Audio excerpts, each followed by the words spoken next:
Range day with the Canik METE SF. The size the Canik sort of snuck out on us, replicating the classic compact, roughly a 4-inch barrel, 15 round capacity. Seems like one we should try, so we've got it. Coming up, you'll see cold shot first impressions, full magazine +1, our trademark what's for dinner test to see what it eats, take it over to the spinner for sights and trigger control, some practical accuracy, and then give you the concluding thoughts. All that coming up next on GBGuns. Gotta admit something to you guys, this is not the first time that I've shot this thing. I filmed this already and then lost the files. So here I am again by myself. Unfortunately, Miss Tia will have to do a quick take version of this review later on. But I have two cameras. You're watching this from a new camera. So the old camera is gonna be on the target. We've got the C-Zone reduced size torso out there at about 20 yards. Got 10 rounds of Winchester white box thanks to our ammo squared supporters, and I'm about to figure out if this magwell is going to work or not work for me. My hands usually hang off of pistols this size. I was thinking the magwell would help kind of lock me in. Get my, there we go.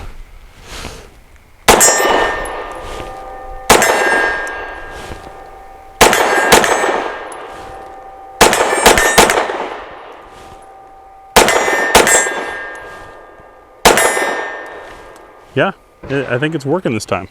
So for those of you who are like me, have larger hands and find that the 15 round 9mm tend to end up smashing a pinky on reloads, I installed the included magwell that comes with the METE SF, both as a shield for my pinky for reloads, and thinking either wedging my hand, cramming it in there is going to help keep everything out of the way and help me control the gun with that lip connecting underneath my pinky, or I could rest my pinky on it and at least stay out of the way when I reload and don't have to get that Glock pinch that happens. Full magazine +1 is where we test the gun's ability to run fully stuffed. Do that because that is the point where there's the most amount of friction in the magazine, most amount of pressure on the slide. Some guns don't like it, others do. It lets us know how the gun and magazines, and to some extent the ammo, work together. This being Winchester white box, kind of dirty, there might be some friction in there. Same target, I'm gonna try to just burn it down. We'll see how this mag runs.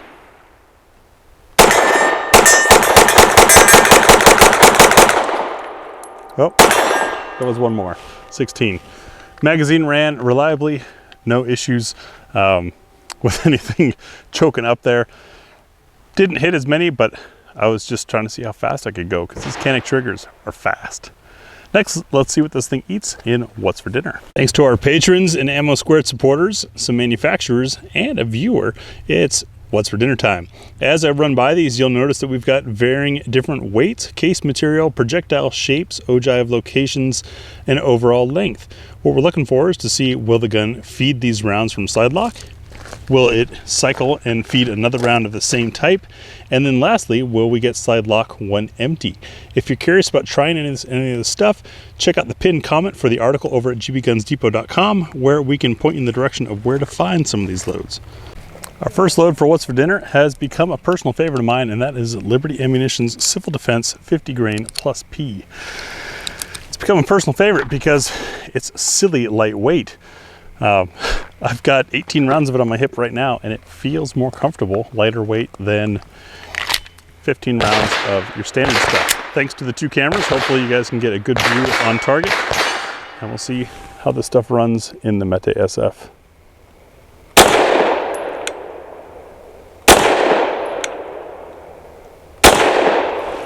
No issues. Our next load is the ARX. I'm not sure if the stuff's still going to be around anymore. I say that because, well, the Inceptor brand was bought by Norma, and then Norma was bought by Beretta, so who knows what kind of realignments they're going to have. Still have a little bit of it left. This is a 65 grain for target number 2.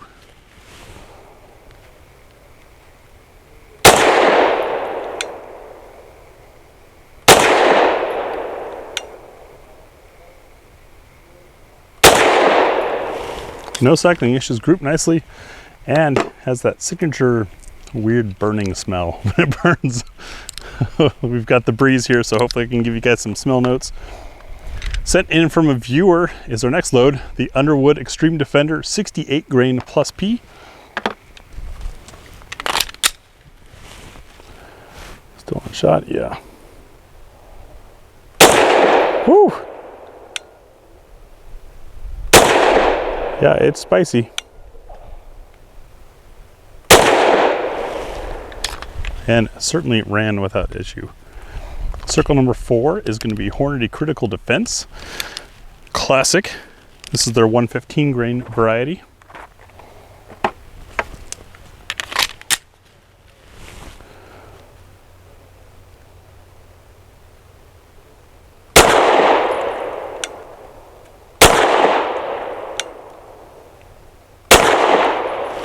No issues.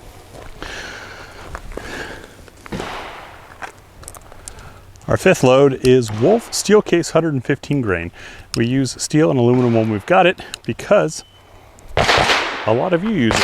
It's very affordable because of the steel or aluminum. However, you get higher friction between the cases in the magazine going into and coming out of the chamber as well. And they expand and contract at a different rate. So you have a chance of feeding issues.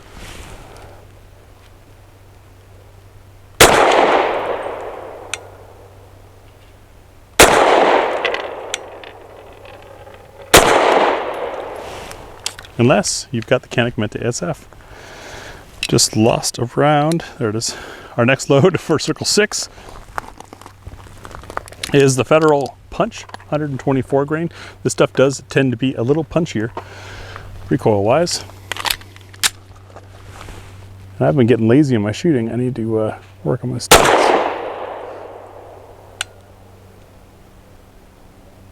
Yeah, certainly higher recoil. No issues cycling or feeding. Circle number 7 is the infamous Sierra Outdoor Master. Those of you that read saw our roundup that we did of defensive loads through different barrel lengths looking at energy, and this stuff left a little bit to be desired on the energy side. Doesn't mean that on flesh it doesn't perform well. It just was kind of weak. That might be why it's one of the more affordable loads out there as a hollow point. And of course the fact remains that nobody wants to get shot with anything.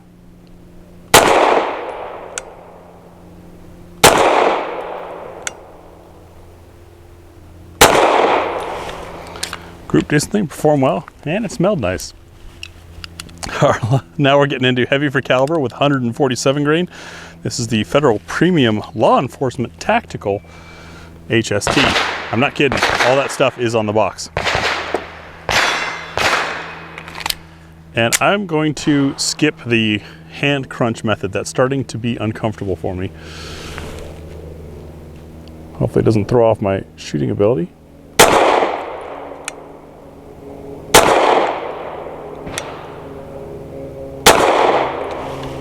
Nope, shot pretty well. 150 grain is up next, also a Federal load. This is the Syntech Action Pistol, the red stuff. It's a synthetic jacketed flat nose, and the Action Pistol part comes from their calculation of energy to make this stuff good for gamers. That's guys who compete and want the softest shooting load that's still legal to use. Smells a little cinnamony. Cycled the gun.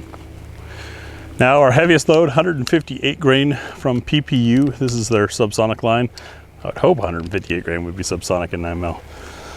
Big old fat bullet, great in suppressors.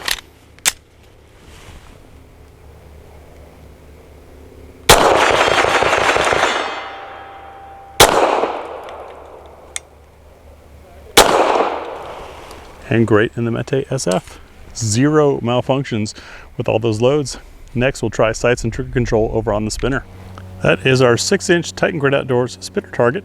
I'm back here 13 yards away, but don't worry, I'll zoom you in so you can watch the action. We use this to judge sights and trigger control learnability or features of a firearm because it's a small target far away. And as soon as I hit it, it starts moving. The more you move it, or the more you hit it, the faster it moves. The more important timing a well-placed shot is to keep it going.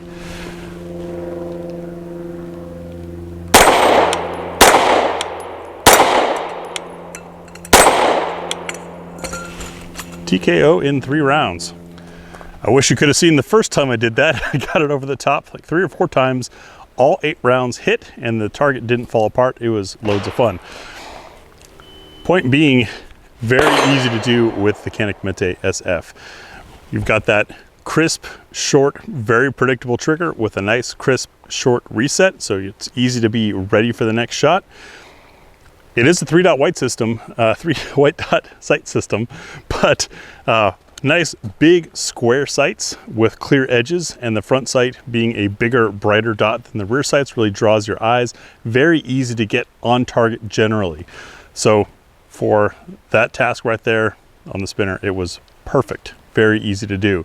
How good is it for punching a nice tight group? That's what we'll find out next with some practical accuracy.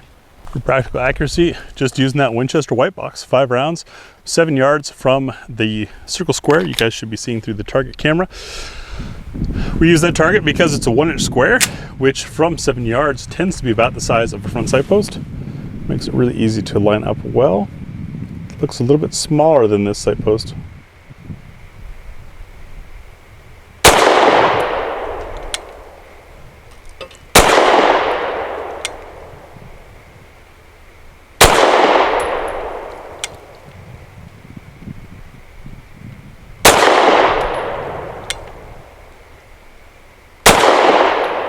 I'd say that was a pretty decent group for Winchester white box. My thoughts on the Canik METE SF. Well, it's a Canik, and it's a METE Canik at that. So, of course, things went great. Very easy shooting, very pleasant shooter. For my experiment running XXL glove hands on a compact frame using the Magwell, it kind of worked. I was getting a little bit cramped tucking them all under there, so I had to move my pinky down onto the Magwell instead of squishing it all up inside. But still worked. I think it helped a little bit with muzzle flip.